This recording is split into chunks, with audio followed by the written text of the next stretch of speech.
ሰላት ሰግደን ስንጨርስ ምን እንላለን?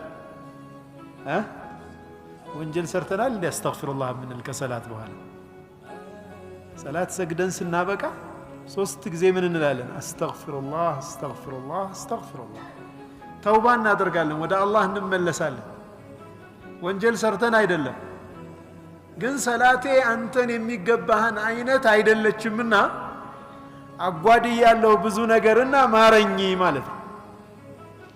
አላህ ስብሓነሁ ወተዓላ ስለ ውድ ባሮቹ ሲናገር ለይል ሰላት ሲሰግዱ ያድራሉ፣ ወቢልአስሓሪ ሁም የስተግፊሩን ይላል።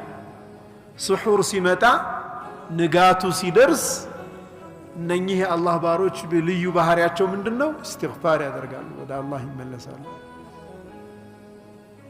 ለይሉን ሲሰግዱ አድረው ቁርአን ሲቀሩ አድረው ሲያለቅሱ አድረው የሚቋጩት ግን በእስትግፋር ነው። ለምን? ማዕበድናከ ሐቀ ዒባደቲክ። ምን ይላሉ ዑለማዎች? የሚገባህን ያህል አላመለክንም የሚል ስሜት ይሰማቸዋል አሉ። ለምንድን ነው የሚሰማቸው አሉ? ወደ አላህ በቀረቡ ቁጥር የአላህ ዐዘማ ታላቅነት ልባቸው ላይ በደንብ እየታያቸው ይመጣል። የአላህን ታላቅነት ልባቸው ትረዳለች አሉ።